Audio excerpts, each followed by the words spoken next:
bem para o crescimento de uma nação. Nós vamos agora falar sobre Setembro Amarelo, até porque os cuidados com a saúde mental têm, inclusive, redobrado em termos de apoio e também de informações que são importantes também para você, que acompanha todos os dias a nossa programação. Para quem não sabe ainda, né, por mais que existam campanhas sendo feitas em outros meses também, mas setembro, considerado como Setembro Amarelo, é um mês dedicado para a conscientização sobre prevenção do suicídio, um tema que ainda precisa ser mais discutido e que tem, no final das contas, o intuito de salvar vidas. Para falar sobre essa importância do cuidado com a saúde mental, sinais de alerta e como buscar ajuda, estamos com o psicólogo aqui no estúdio, Carlos Gonçalves, que vai nos ajudar a entender melhor esse assunto que é muito delicado, mas essencial para a nossa comunidade. Também vamos falar de uma palestra que ele vai proferir amanhã no Centro Espírita Casa do Caminho. Carlos, o que significa, muito obrigado, inclusive, mais uma vez pela presença, o que significa o Setembro Amarelo e por que essa campanha é tão importante?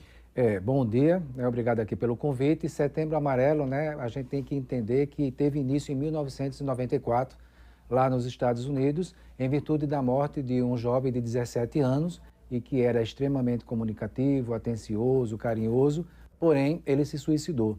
E ele tinha um apego a um carro amarelo. E foi aí que surgiu a homenagem que os familiares e amigos fizeram, levando uma fita amarela. Então, todo dia 10 de setembro é lembrado. Então, assim, é muito importante que a gente esteja ocupando esses espaços, seja na mídia, nas escolas, nas religiões, para lembrar que não é só o setembro, mas o ano todo.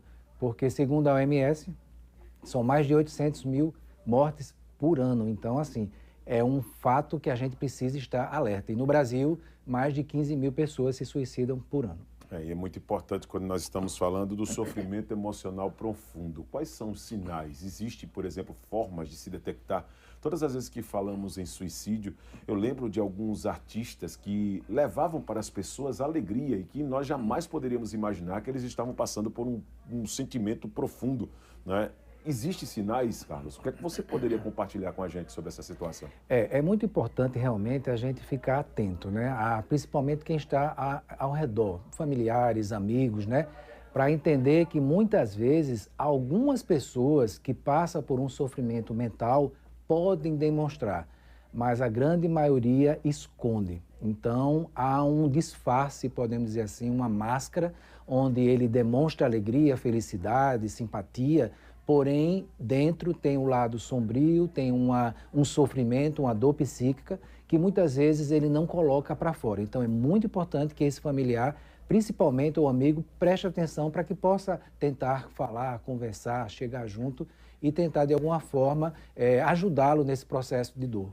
Não é para desprezar qualquer tipo de sinal, né, que possa ser detectado por amigos, familiares. O papel, inclusive, de amigos próximos e de familiares acaba sendo muito importante e ajuda, por exemplo, a evitar uma tragédia como essa, né, Carlos? Exatamente, porque há uma diferença que a gente tem que entender. Existem os casos de pessoas que sofrem com transtorno mental. Então, podemos colocar nesse lugar um transtorno de humor, uma depressão severa, podemos colocar aí ansiedade, bipolar, borderline, esquizofrenia, transtorno de personalidade, que são transtornos. Não quer dizer que quem tem vai cometer o suicídio. Porém, é bom ficar atento, porque precisa de medicação, acompanhamento psicológico. Então, essas pessoas que sofrem podem ter um gatilho para cometer o suicídio. Mas fora isso, perdi um emprego, acabei uma relação amorosa, né? Qualquer coisa que também vá provocar esse gatilho não elaborado, o processo de luto, de sofrimento, então, muitas vezes, pode sim levar a cometer o suicídio. Então, são os mais variados tipos. Por isso que a gente não pode minimizar. E eu sempre digo, um exemplo, um jovem de 15 anos, que a namoradinha dele terminou o namoro, ele vai e comete suicídio. Para uma pessoa que está devendo muito dinheiro e está desesperado porque não consegue honrar o compromisso. Aí a pessoa vai dizer, mas o namoradinho por isso se matou. Aquele não, aquele foi porque fez isso. Não existe isso em sofrimento. Todo sofrimento é individual. Então a gente tem que entender isso. Agora, Carlos, tem algumas dúvidas em relação a esse tipo de comportamento. Geralmente, quem reconhece que está passando por um problema, que precisa de ajuda, muitas vezes tem até uma certa vergonha, receio de dizer que está precisando de ajuda. Por que isso acontece quando estamos falando desse assunto de saúde mental? Então a gente tem que entender realmente que cada caso é um caso, mas isso que você falou é muito, a gente vê muito isso, né? Nas rodas de conversa, às vezes na clínica mesmo, é a vergonha de expor essa fragilidade, né? Porque a vida, vamos falar dos homens, pede muito que a gente aguente firme, vamos deixar de mimimi, engole o choro, então sofrimento é frescura, nada que uma surra ou nada que alguma coisa resolva. Então vai para vários lugares terríveis. Ouvir isso, uma sociedade repressora, que exige que a gente esteja todo com botox em dia, com harmonização facial em dia, com barriga chapada, um corpo adequado, um emprego satisfatório. Então toda essa demanda faz com que às vezes a pessoa olhe para ela e diga: eu sou um fracasso, eu não tenho nada disso que a sociedade pede.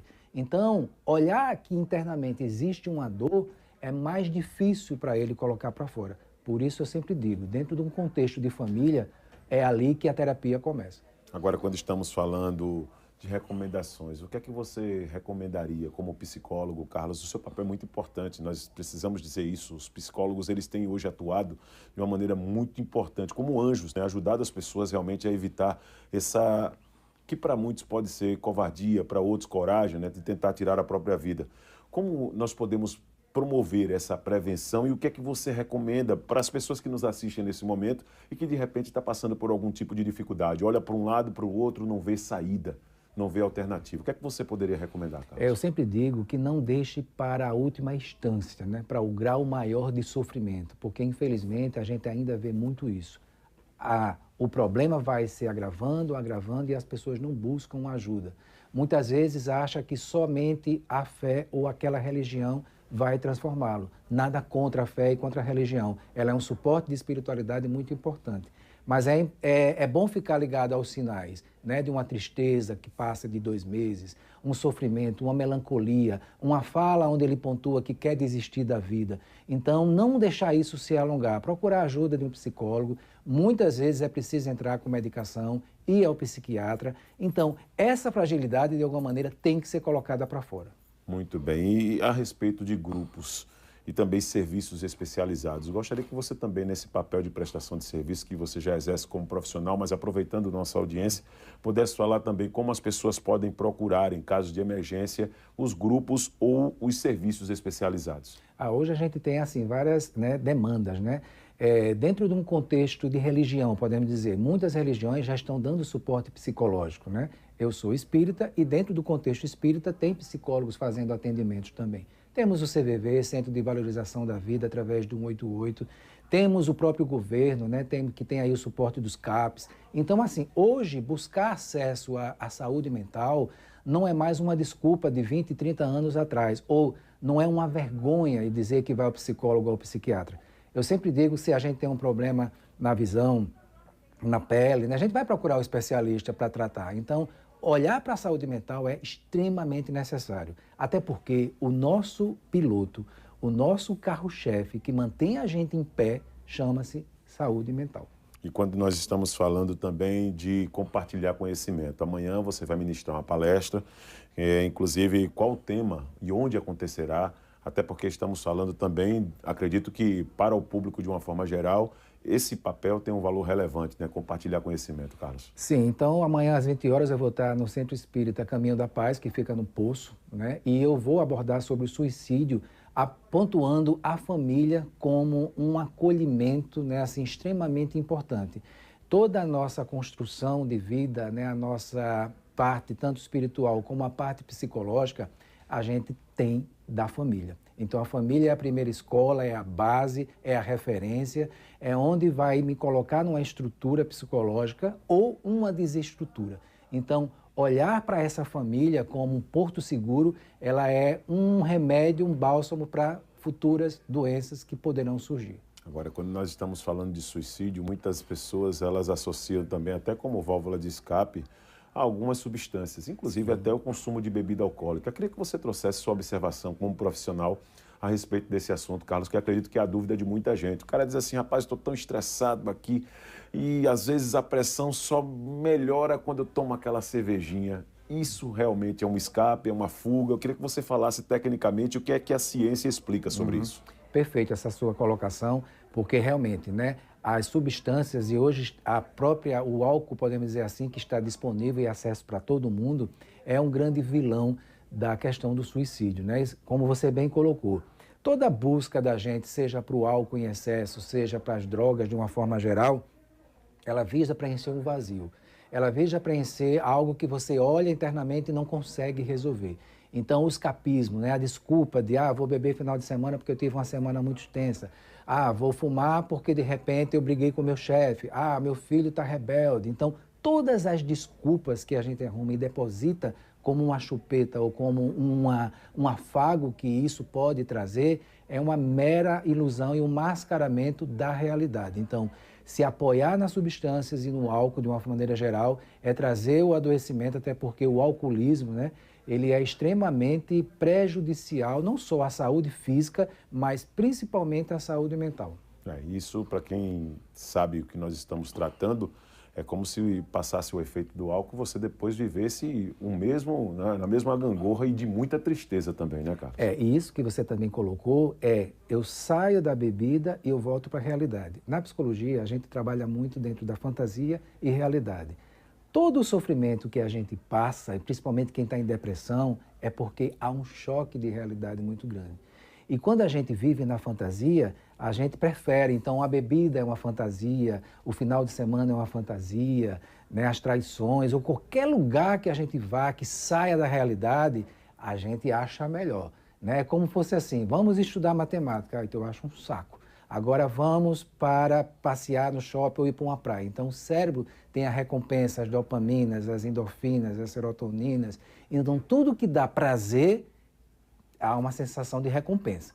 Quando a gente fala, vai trabalhar, vai estudar, né, vai fazer coisas também que vai te ajudar na saúde mental, para fazer atividade física, que saco, não quero. Então, porque muitas vezes é obrigado, né? Não sabe que isso é extremamente importante para ter uma vida baseada na realidade. Não que a gente não sonhe, mas ficar mais no chão.